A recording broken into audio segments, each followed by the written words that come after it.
Hello, everyone. I'm your host, Matteo, the head of marketing at Pronto, and welcome to the inaugural episode of our new exciting podcast series. This is the show where we go behind the scenes and dive deep into the minds and experiences of the incredible people who make Pronto marketing tick. Now, if you've ever wondered what it takes to start a successful business from scratch in a tropical paradise, our very first guest is the man with all the answers. Let me introduce you to a man who took the term working holiday to a whole new level. Ladies and gentlemen, I present you Tim Kelsey, the managing director at Pronto Marketing. Tim is what we call in the business world a pioneer. Not because he discovered a new continent or invented a new gadget, but because he left his home, packed his bags, and followed the siren call of his childhood friend to start what we know now as Pronto Marketing over a decade ago. That's right. Tim was lured away to the sun-kissed beaches of Thailand with the promise of adventure and the thrill of starting a business from ground zero. Tim's journey wasn't just about sipping Mai Tais on the beach. It was about building something from scratch, creating a legacy, and managing the operations of one of the most dynamic agencies in the digital marketing world. So stay tuned as we get ready to dive into the world of Tim Kelsey, discover his unique experiences, and learn about the rollercoaster ride of running a business while working on his stand. Trust me, you don't want to miss this. So welcome, Tim. Hey, I'm so excited to be here. I'm excited that we're launching this podcast and that I get to be the first guest. Yeah, I'm really excited. It's been a long time coming. We've been talking about having this podcast series for quite some time, and finally we're getting started. It's a learning process for myself, for you, and for everybody who's going to join you after. But yes, it's extremely excited to get this new show started.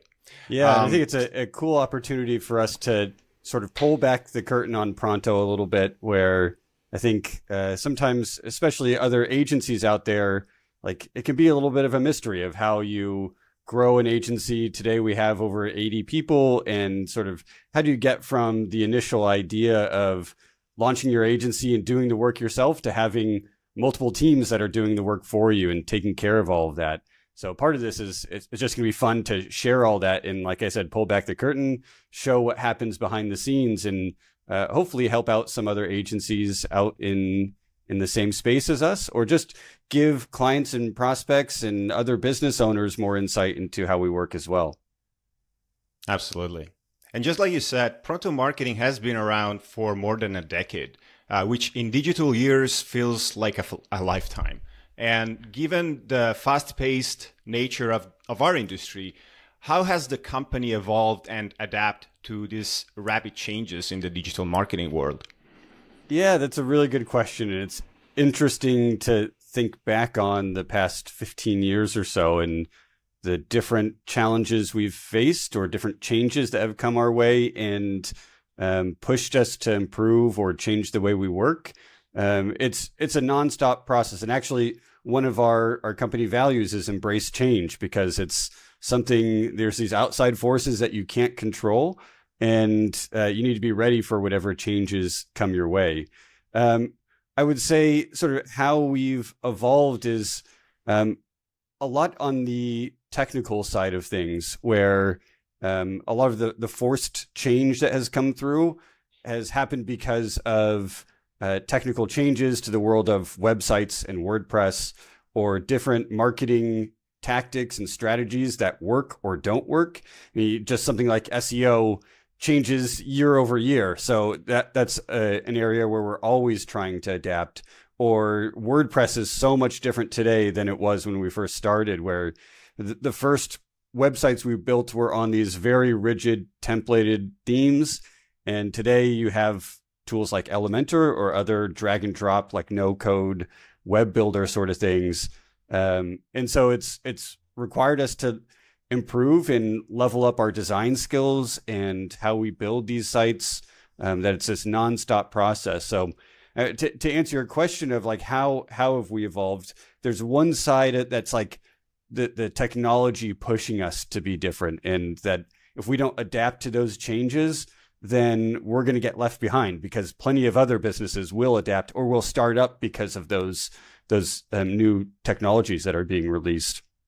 And then on the other side of it is changing people along with that, that as you grow, you have to develop your team members to level up their skills, and be ready for those technical challenges or those new marketing challenges that come your way, or just the increase in expectations from the market, that as time goes on and as things get, in some cases, easier to manage, say, you could argue that websites today are more of a commodity, more commoditized or productized than they were 10, 15 years ago, where it was a lot more of an enigma to figure out, for a business owner to figure out, how do I go build a website for my company? Today, they have business owners have so many options. They could do a DIY service like Wix. They could go with a local agency. They could go with a bigger agency like us.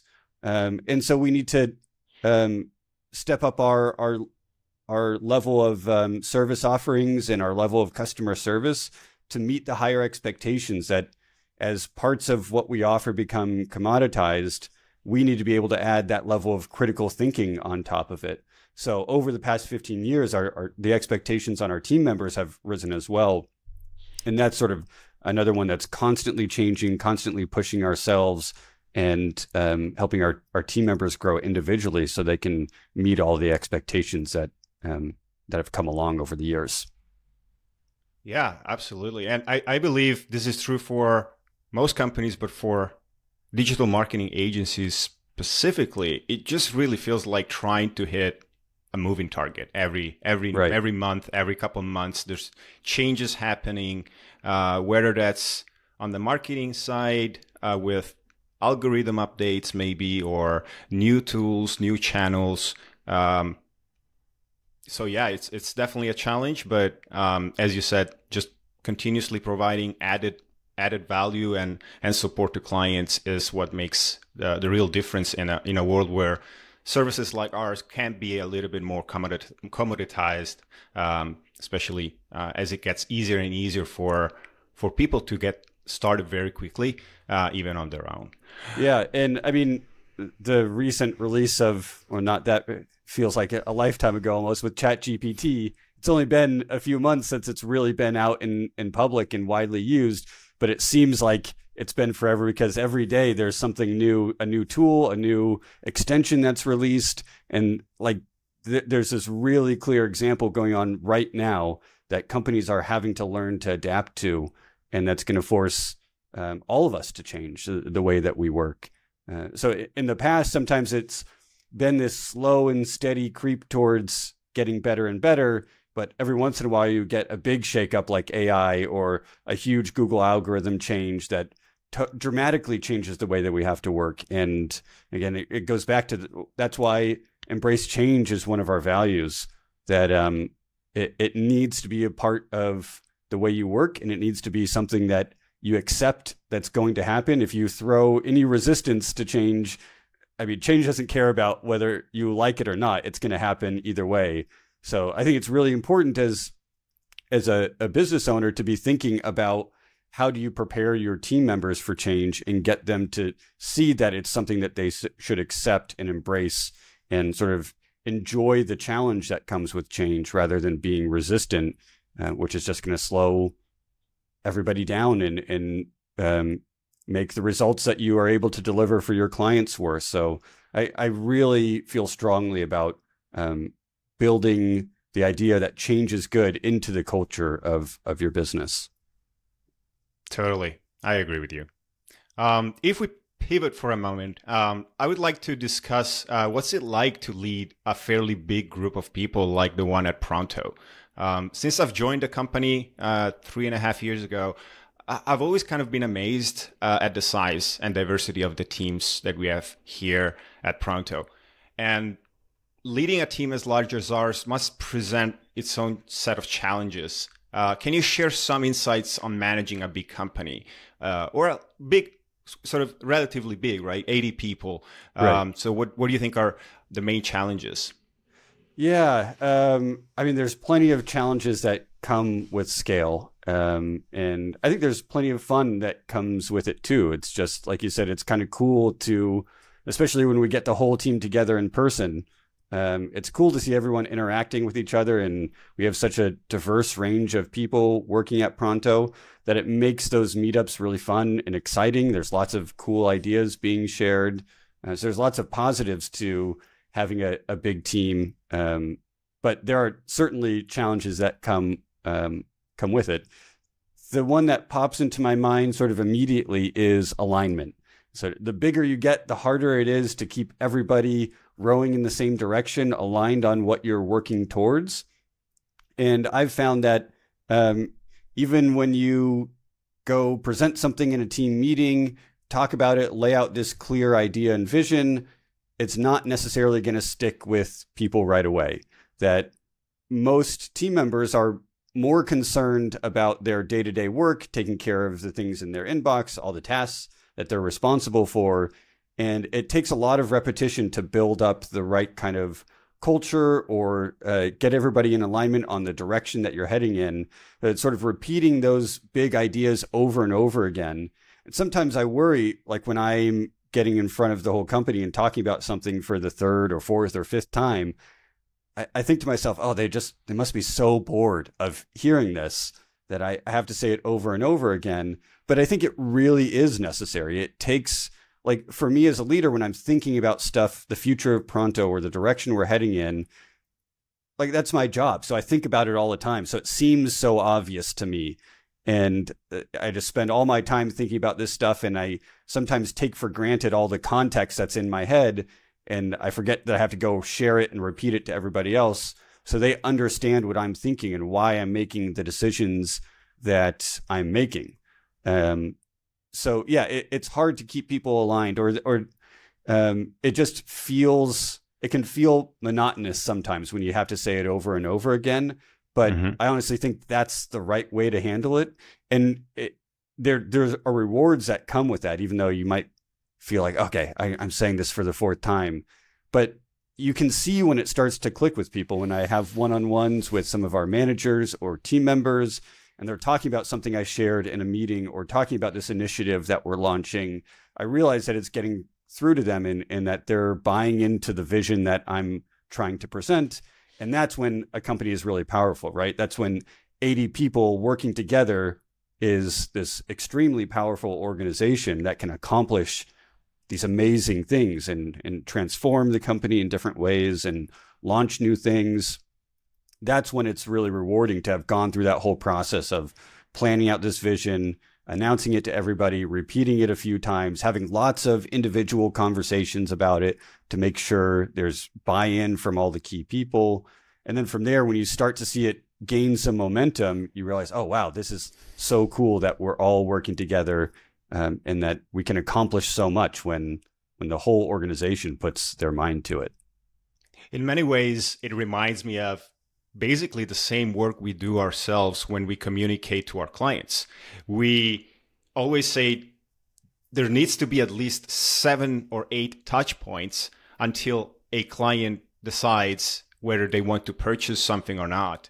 And it almost feels the same when you are the leader of a team or of a company and you want to make your message come through effectively, because eventually everybody has a different level of perception. And the first time they hear something, they may understand it different than somebody else. And so with repetition, as you said, eventually we come to alignment, and it may feel a little bit tiring. I understand that, but ultimately the goal is to make everybody feel like is working towards a common vision, which is ultimately what we all want. Yeah. You touched on something important there that I've learned over the years as well, that whenever I go back and not necessarily repeat in the exact same words, but touch on a topic again and again, I try to give a slightly different perspective on it each time, or present it in a slightly different way. That I might include different visuals or use different phrasing, because everybody does learn and understand and perceive things differently. And when you have 80 people getting together, there's going to be a pretty big variety in how people approach learning and understanding new concepts or topics. So I think it's really important that you add in that variety, that hopefully the first time you say it, there's 20, 25%, it really clicks with them. Next time there's 10% more. And each time you present it in a slightly different way, you're hopefully unlocking that topic for other people and getting them to buy in a bit more as you explain it in something that sort of naturally fits with the way that they approach this kind of learning and understanding. I agree. Okay. Well, let's shift gears and jump now into how to manage working relationships with clients. Or really, as in any business, not all relationships can last forever. There are always those tough decisions that need to be made for the good of the company sometimes. Speaking of which, can you maybe describe the situation where Pronto Marketing had to part ways with a client, and what led to that decision, and how was that decision handled? Yeah, I mean, over 15 years in business, there's been plenty of clients who we've parted ways with. I would say the most, although it's not very common, the most common thing that comes up is being misaligned on expectations of what we're providing and what they should get out of that. And we do a lot at the beginning during the sales process and onboarding to make sure they understand how to work with us, when they should turn to us for help, and how to best leverage, get the most value out of our services. But, some of our clients stick with us for 5, 6, 7 years. I mean, we have clients who have been with us for almost 15 years now, that have been with us since the very beginning. And over time, you have to put in some effort to maintain that alignment on those expectations, because there will be times when clients, like you were just saying, that you have to repeat things over and over again for anybody to really get it, with whether it's employees or clients. And so I think the times when we've gotten misaligned with clients, it's sort of we lost that ongoing relationship with them, and there's been some big misalignment. They come back to us after several months of not having asked for any help with their website or with their marketing, and their expectations are now wildly misaligned with what we actually offer. And sometimes it gets to the point where there's, even if you're trying to realign them, getting on calls, re-explaining things to them, they've lost sight of the value that they originally saw in the service. And at that point, I mean, we never try to keep anybody around just to keep making money off of them. If it's the right decision for them to move on, we'll tell them that and actually try to be helpful and maybe find them someone who better suits their needs at that time. And along with that, I mean, there's other cases where, I mean, businesses change and they have maybe grown a lot, and their marketing and website management needs have changed, and they've gotten to a point where it makes sense for them to build an in-house team instead of outsourcing that work to us. So in that case, we're always happy to see that. That sort of feels like a success for us, that we did our job and helped them grow and be a successful business, be successful with their website and digital marketing, to the point where they're now big enough to be able to afford multiple in-house marketers and can take care of everything they need on their own. So yeah, I mean, we always try to just look at it. If we were the owner of that business, what's the best thing to do for that business? And we're never going to force somebody to stick around with us just because of the fees they're paying us. Because even if we worked really hard and temporarily convinced that client, like, hey, you should stick around for a few more months, we're going to be a lot better, we're going to up our level of service for you just so you're happy, eventually it reaches a breaking point, right? Either we get tired of going outside of our normal service offering and doing all this extra stuff to make them happy that we wouldn't do for most of our other clients. And we might say, oh, this actually isn't worth it for us anymore. We're doing all this extra work. They're paying us the same fee as everybody else. Or we might struggle to follow through on that because their expectations are so high, and they're still just going to be unhappy and come back a few months later and say, no, this isn't working out. So yeah, I think it's just about trying to figure out what's right for our clients. And from our perspective, from Pronto's perspective, I think our goal is to prove every month that we've earned their money, that they're not just paying us to pay us, they're paying us because we're delivering enough value back to them. And when there's a mismatch of what that value is or what the expectations are, I think that's what starts leading down the path of like telling a client, okay, actually, it seems like we're not a good fit for what you're looking for anymore. Let me point you in the direction of someone that can help with more branding or a bigger marketing strategic vision for you, or some of the larger marketing areas that we don't participate in as much, and then set them off in the right direction from there. Yeah, and it can also be a time of reflection where us as the agency that has served that client for any period of time can learn valuable lessons. If we did something that could have done better, obviously if the client at some point decides that they need services we don't offer, that's maybe nothing we can really control, but there are things that we have control over that we can improve upon on. And so that's also a good time for us to think about what could have been done better in a similar situation. Yeah. And actually, I mean, it's a really good point that it's a time for us to reflect on what we offer as well. And there have been times when we've seen several clients leaving for the same reasons and realized, oh, we need to change something about the way we work. Like a great example of this, I forget when it was. It must have been 2012 or 2013. A lot of our cancellations were from clients saying, I went with this other company because they do more SEO and marketing. They can manage my Google Ads. At that time, we didn't offer things like advanced SEO services or Google Ads management. So we saw it was really disappointing to see these clients leave saying, oh, I'm leaving. I'm really happy with you guys, but I actually want to go spend more money with another agency because they do more marketing services than you. That was this huge realization that we're just leaving money on the table as well, that we have these happy clients and they actually want more from us. So we should go develop those services so we can keep those clients and help meet those expectations that they now have for being successful in the digital marketing space. So yeah, there's lots to learn every time a client leaves or realizes they need something more than what we offer. It gets us thinking a little bit, is that something that fits within our service offering or not? Sometimes it doesn't, and it's something that we say, okay, well, that's not something we're interested in pursuing. Or sometimes it's really clear, like, that wouldn't be hard for us to start offering, and it actually fits within our overall suite of services.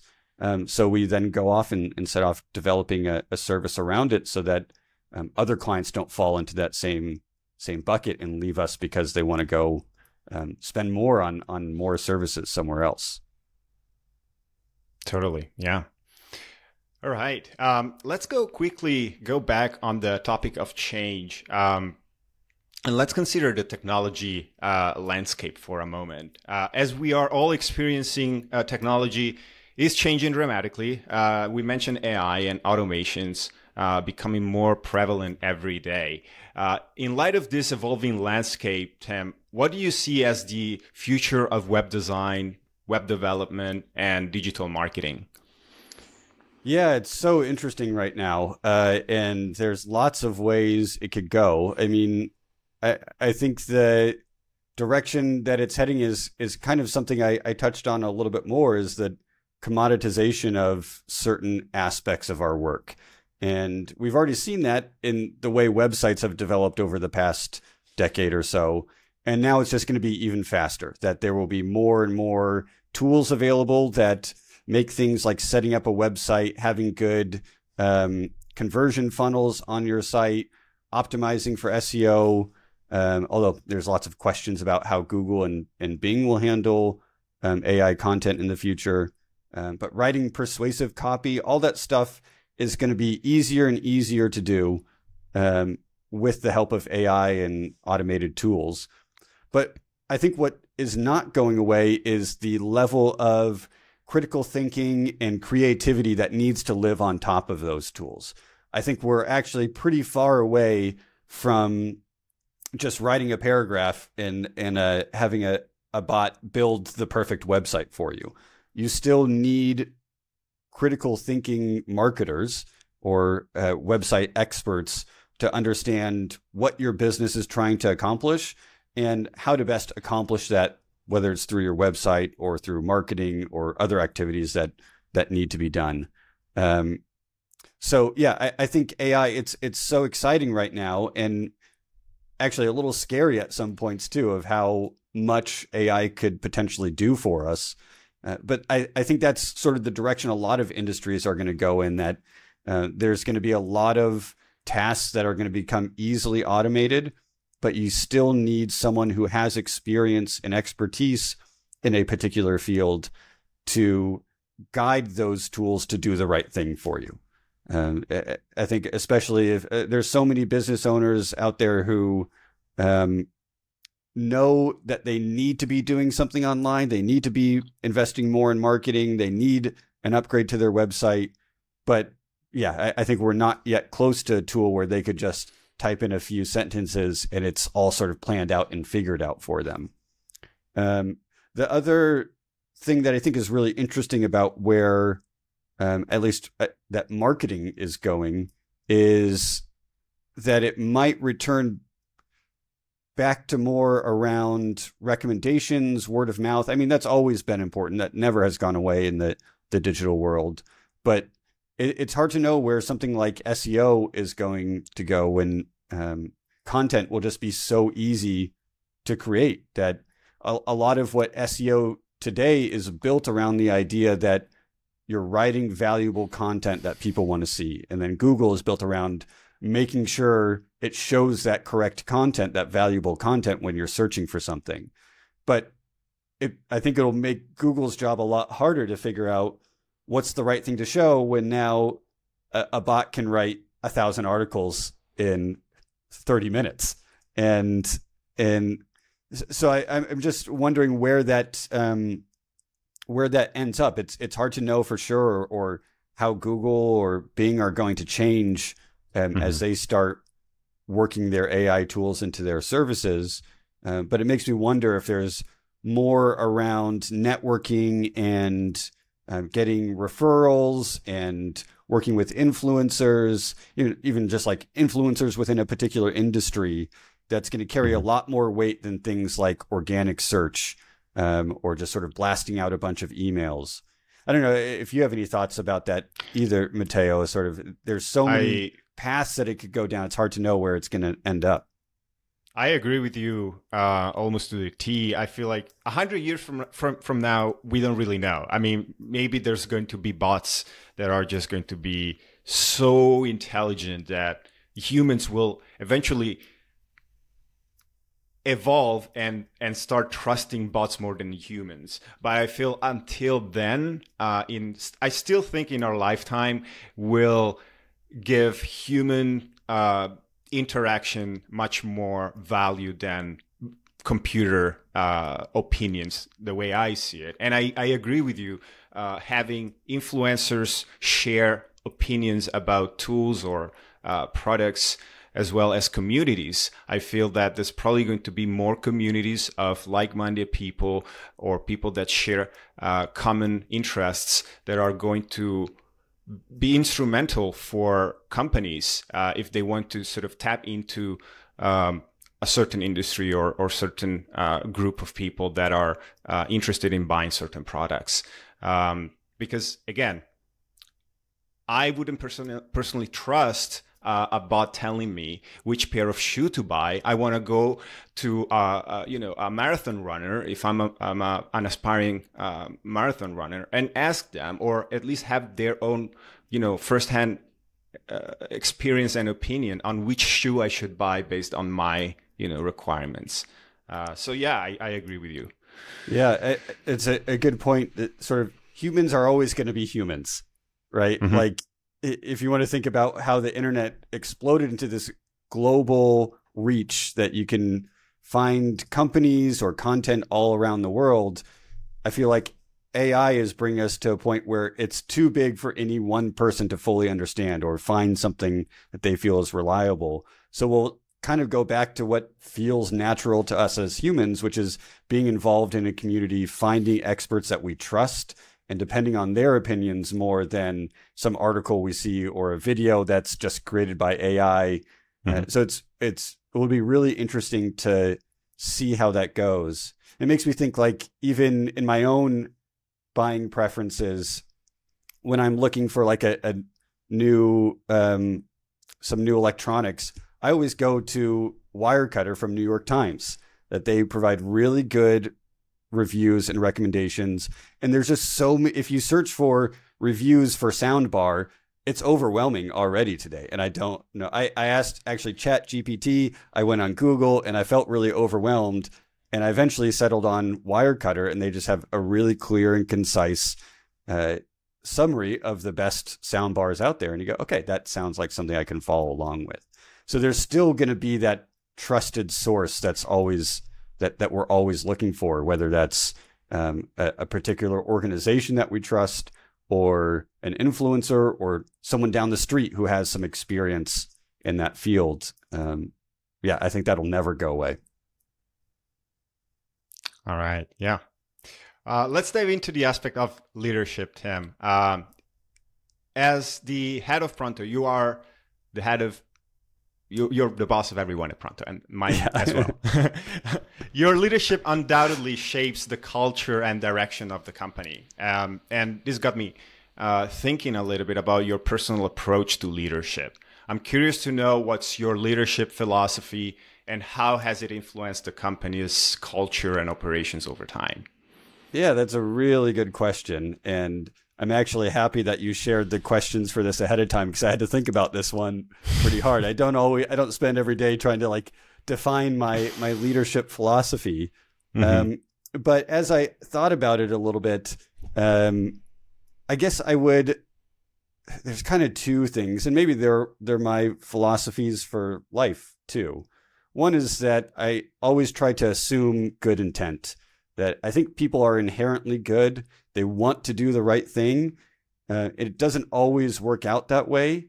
But I think for the majority of people out there, they want to have a job that fulfills them, and they want to work hard at that job. They want to be a part of a team and feel like that team is successful and that they're contributing some value to that team.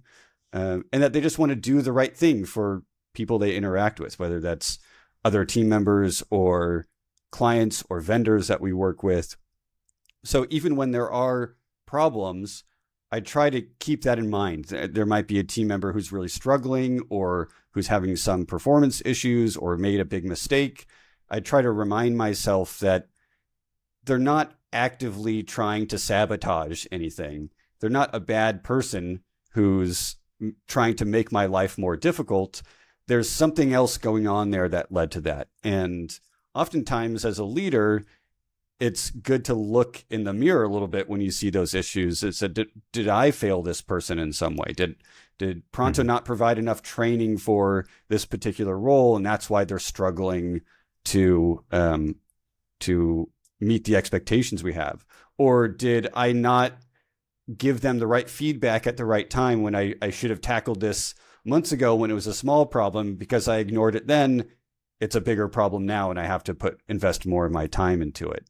So I think it's, although it can be difficult sometimes to keep that mindset, I think that's something I actively try to keep in my mind when I get frustrated with things, or when I think about the problems that we face as an organization or as a group of people, or even individually, that no one's bad.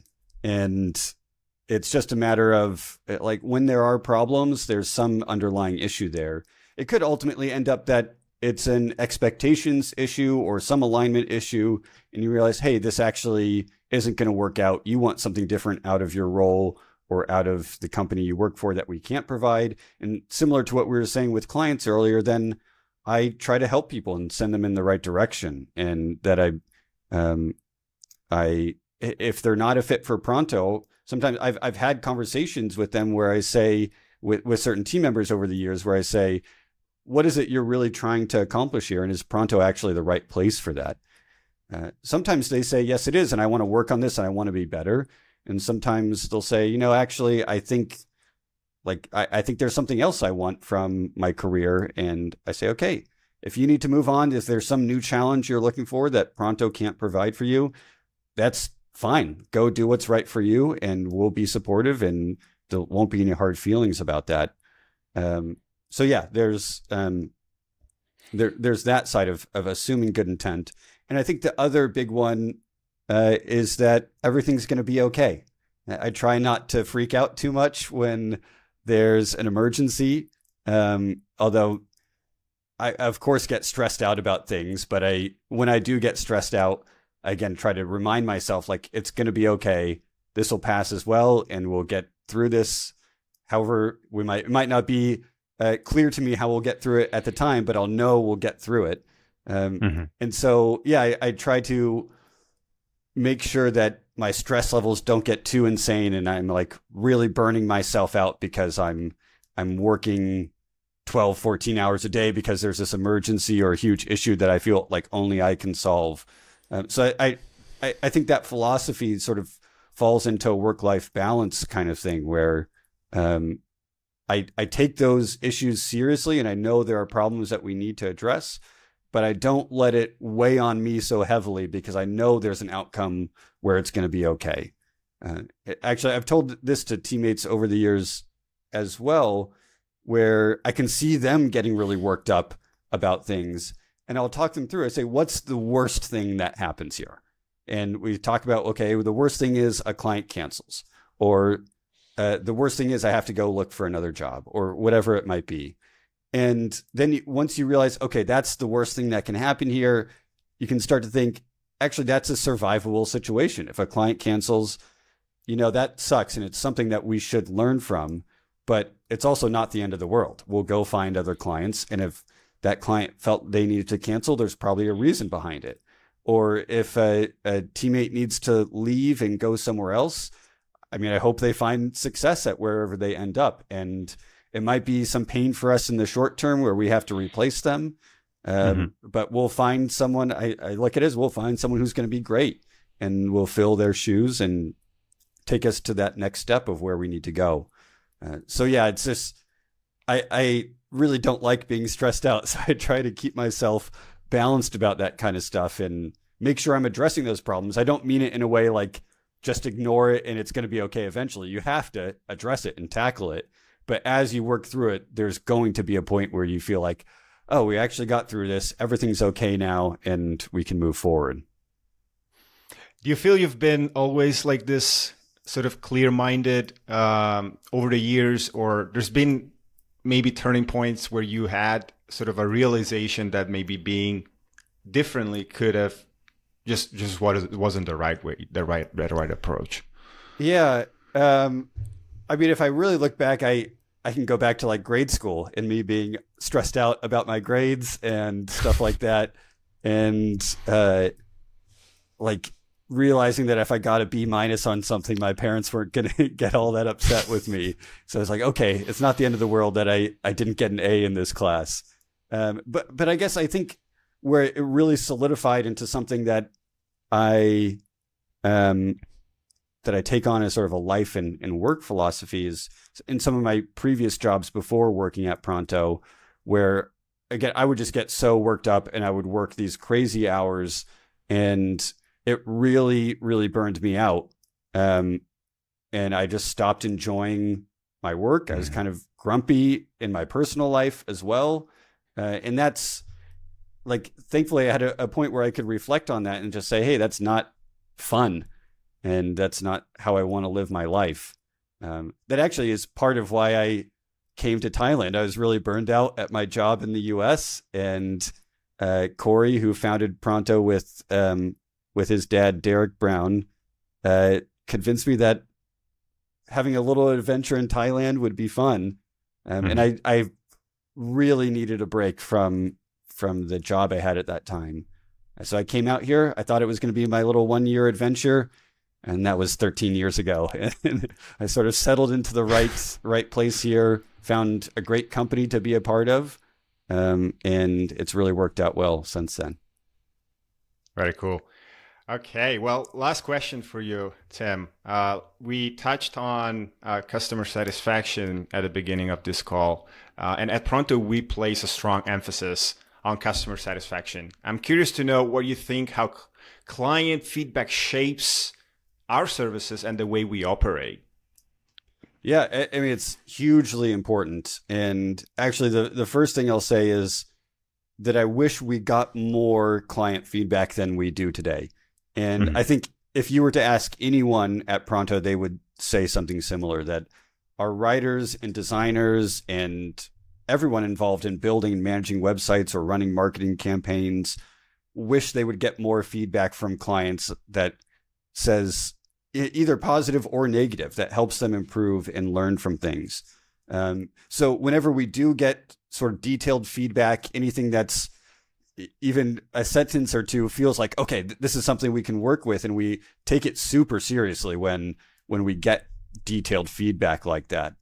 A lot of the feedback, we send out surveys, and someone will give a thumbs up on a ticket that was completed, and that's all great. It's good to know that our clients are happy. But when we get that detailed feedback, that's when we share it with the whole team. We have conversations about it, and it can lead to real change or reinforcing, just making us feel more confident that we're headed in the right direction if it's some positive feedback. But when it's critical feedback, I mean, it'll often be brought up in a team meeting, and we'll talk about, why did this particular issue happen? What do we need to change about our standard operating procedures that's going to make sure this doesn't happen again for other clients? Or like we were talking about earlier, it might lead us to find new opportunities where we could be doing more to make our clients happier. And that's where sometimes it even goes into thinking through sort of the unspoken feedback. Like a cancellation is unspoken feedback. They're not telling us exactly what went wrong sometimes, but we see them leaving. We can sometimes diagnose what happened there and learn from it and change. So yeah, it's a hugely important part of how we work and how we talk about our work and how we improve. And I honestly wish we could get more of it. So if any of our clients are listening to this, please send us more feedback, even if it's critical. We're happy to hear it, and all of us at Pronto want to get better. And I really know the team members would appreciate it a lot if they could hear more detailed feedback, either positive or negative, about the work that we're doing, because they all want to be better as well. Oh yeah, and we do act upon on the feedback we get fairly quickly as well. We are 80 people, but we're not a huge corporation. Right. As soon as we get any sort of feedback from our clients, everybody sort of is on the know, and then we do whatever you have said. Yeah, we talk about it, we share it with our team members, and make sure that if it's critical, it gets addressed as quickly as possible. So yeah, well, that wraps up our first episode of our new podcast series. A huge thanks to Tim. Thank you for sharing your insights and your experiences. Remember, we're just getting started with this series, and there's plenty more wisdom to come from the team members that make Pronto the dynamic and innovative company it is. So make sure to tune in for our next episode. And until then, this is your host, Matteo, saying stay curious, keep learning, and we'll see you on the next one. Thank you for listening. Bye.